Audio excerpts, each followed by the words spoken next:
43 missed calls. That's what I saw the morning after I posted the photos, snow-dusted porch pine trees, my caption, "Best Christmas gift I could ask for." For years, my family forgot to invite me to Christmas. This time, they remembered within hours only to announce that my brother and his pregnant wife would be moving in. They thought my silence meant guilt. It didn't. It meant countdown. By the time they sat me down at that so-called family dinner, I'd already prepared something waiting for them, something that would make this Christmas one they'd never forget. For as long as I can remember, Christmas in our family was never about warmth, it was about presentation. My father, Richard, a high-ranking investment executive, liked to say that reputation was a family's greatest asset. My mother, Diane, a former TV anchor turned philanthropist, was the kind of woman who smiled for charity cameras but forgot the name of the waitress pouring her wine. And then there was Lucas, my older brother, the golden child. Every success of his was a family event. Every achievement of mine was background noise. When I was 10, they forgot my birthday because Lucas had a soccer tournament. I sat alone at the kitchen table, a single candle stuck into a store-bought muffin. My grandmother Ruth called that night furious that no one had celebrated. She was the only one who ever noticed the small things, the only one who made me feel seen. Years later, nothing changed. Lucas became a corporate attorney. Mom bragged about him to her social circle, and Dad called him the future of our family. When I graduated with honors, they sent flowers, no card, no call. I told myself it didn't matter, but every holiday proved otherwise. Our house back in Cherry Hills Village looked perfect from the outside, 6 bedrooms, white shutters, manicured lawns, but it never felt like home. Behind the Christmas lights and designer wreaths were sharp whispers and invisible hierarchies. Every Christmas, Lucas's gifts filled half the living room, luxury watches, weekend, getaways, a new car when he turned 21. My presents, usually a generic card with the words, "Be grateful." Grandma Ruth would try to make up for it. She'd send me hand-knitted scarves or invite me over to bake cookies and listen to old carols on her piano. Those visits were the only times the holidays didn't sting. But after she retired and moved 2 hours away, I was on my own again. By the time I turned 30, I'd built a life far from theirs. I was now a creative director at Summit Creative Studio, a title I earned through sleepless nights and endless client rejections. My apartment was small, but it was mine. I hadn't been invited home for Christmas in over a decade. Not once. And still each December I'd scroll through social media, see their smiling faces under the same chandelier captioned, "Family is everything." That phrase used to cut deep. Now it just made me tired. This year, though, something felt different. For the first time, I didn't feel that old ache. I wasn't waiting for an invitation that would never come. I was waiting for something else, something I didn't know yet but would soon find. They'd forgotten me every year. I was about to remind them exactly who they'd overlooked. It started with a number on a screen, $90,000. That was my end-of-year bonus from Summit Creative Studio. 6 months of leading a nationwide campaign, countless nights sleeping under fluorescent light, and now that effort had a price tag. I stared at the deposit notification the way some people stare at fireworks, half in disbelief, half in exhaustion. My first thought wasn't to celebrate. It was to share the news, but then I stopped. Who would I even tell? My team would say congrats and move on. My family would find a way to turn it into Lucas's victory somehow. They always did. That night, I poured myself a glass of wine and opened my laptop. Maybe it was the silence. Maybe it was the ache of another December alone, but I found myself scrolling through real estate listings, cabins, condos, mountain homes, and then there it was, a photo that made me stop breathing for a second. A house in Evergreen perched above the valley, wood and stone wrapped in glass. 3 bedrooms, 2 fireplaces, and a deck overlooking miles of pine trees, dusted white. The kind of place people go to heal or start over. I didn't overthink it. I called the agent that same night. Her name was Michelle Bright, voice fast talker, probably younger than me. She offered to set up a virtual tour. I nodded even though she couldn't see me. The next morning, sunlight cut through my blinds as her video popped up. She walked me through the room's wide kitchen, tall ceilings, every window spilling light like a promise. I could already picture myself there, quiet mornings with coffee and snow, evenings with music echoing against the wood. "I'll take it," I said before she even finished. Michelle blinked. "You mean you want to make an offer?" "No," I said. "I want to buy it." She laughed a little unsure. "You sure you don't want to sleep on it? I've slept on a lot of things. Not this one." By noon, I'd wired the deposit. By sunset, the papers were signed. For the next 3 weeks, I worked by day and built my dream by night. Furniture deliveries, paint stains on my hands, playlists bouncing off bare walls. It was exhausting, but it was mine. On December 21st, I stood in the finished living room, fire crackling, pine scent floating through the air. For the first time, I felt something close to peace. I took a few photos, the porch, the fireplace, the view, and posted them on Instagram. The caption was simple: "Best Christmas gift I could ask for." 10 minutes later, my phone buzzed. Then again, and again. Texts from Mom, Dad, Lucas, dozens of them. "Where did you get the money? You should have consulted us. We'll celebrate at your new place." I stared at the screen, smiling for the first time in a long time. They hadn't invited me to Christmas in years. Now they were inviting themselves. 2 days after I posted the photos, Mom's message popped up in the family group chat. "Family dinner, December 23, 7 p.m. Attendance not optional." I almost laughed. The same people who hadn't spoken to me in months were suddenly issuing summonses. I typed a reply, then deleted it. Instead, I marked the date on my calendar like it was a business meeting. When the night came, the Hale family mansion looked exactly the same, white lights wrapped around every railing, a 20-foot tree glowing in the corner, perfectly curated chaos. I parked at the end of the long driveway and took a deep breath. Dad opened the door before I could knock. Living room now. No hello, no hug, not even a smile. His tone was clipped like a CEO about to fire someone. Mom and Lucas were already seated, both looking as if they'd been rehearsing for a scene. Emily, my sister-in-law, sat beside him, hands resting on her pregnant belly, eyes downcast but calculated. Dad didn't waste time. "Whose house is that, Isabella?" I took off my coat, slowly folded it over the chair, and sat down. "Mine." "That's impossible," Mom said, voice trembling just enough to sound fragile. "You're only a creative director. You can't afford something like that." I smiled. "Apparently I can." Lucas leaned forward. "You should have talked to us before making a purchase that big. It's irresponsible." "Us," I said. "Since when does my paycheck require a family committee?" Dad exhaled loudly. "Enough. This attitude is exactly the problem. That house is far too big for one person. You should open it for Christmas. Let everyone celebrate together." Mom jumped in. "And Lucas and Emily will stay there for a few months after the baby comes. It's perfect for them. Peaceful, spacious." For a moment, I thought I'd misheard. Then I saw the look in Lucas's eyes, entitled confident, like he was already redecorating in his head. I let out a small laugh. It wasn't loud, but it cut through the room.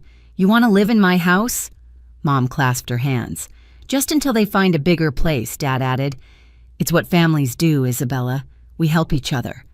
I looked from one face to another, the same faces that had forgotten me for years.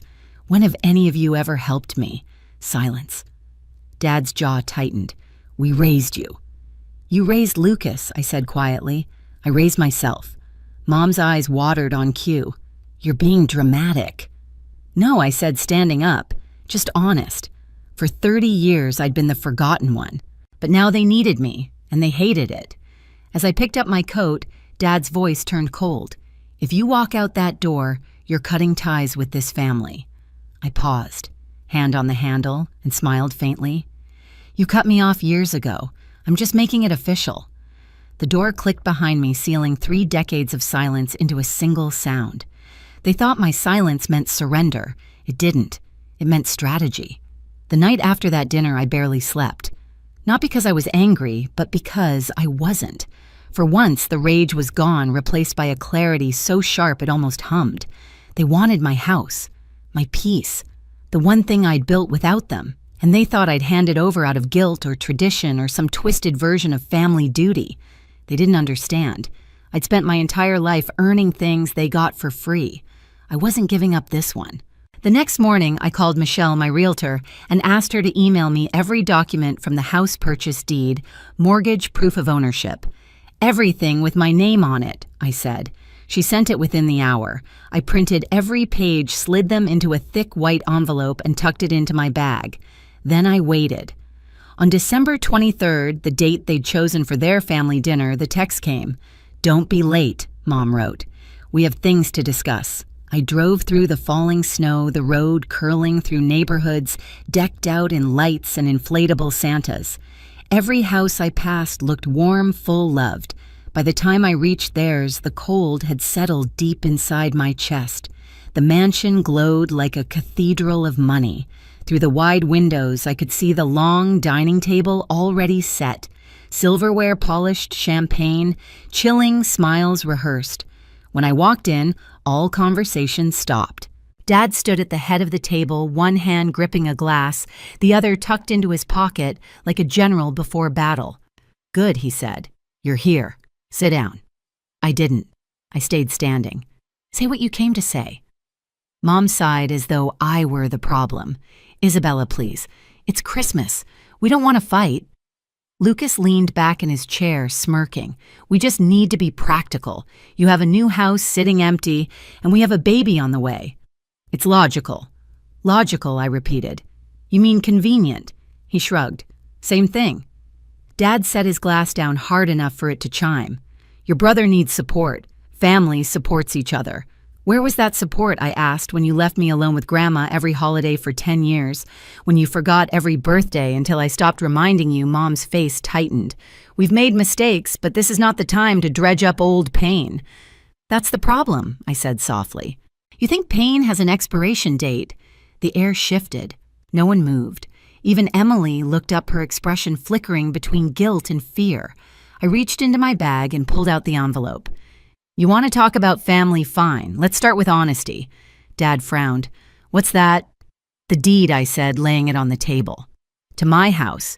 The one you think I bought for your son." Lucas scoffed. "You don't need to be defensive." "Oh, I'm not defensive," I said. "I'm documenting." Mom's voice cracked, the tremor rehearsed. "Isabella, we just want to be together for Christmas. You're taking this so personally." "Personally," I laughed. "You excluded me for 13 Christmases. The only time you remembered I existed was when I posted something you wanted." No one spoke. The fireplace crackled behind me, soft and cruel. Then Dad's temper broke.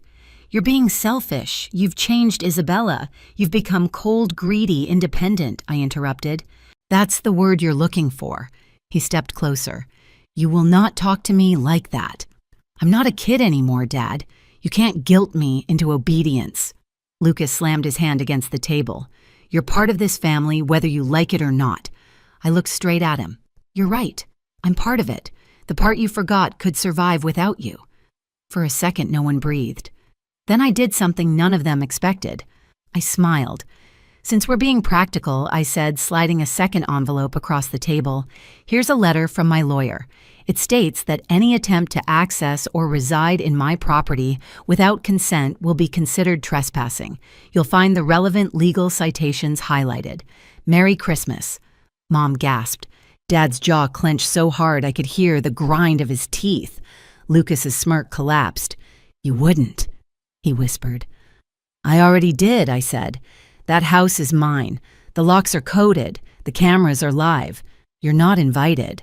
Mom stood up suddenly, face red. "We gave you everything, no," I said quietly. "You gave me nothing, and I made everything from it." Silence spread through the room like smoke. Even the music from the next room seemed to fade.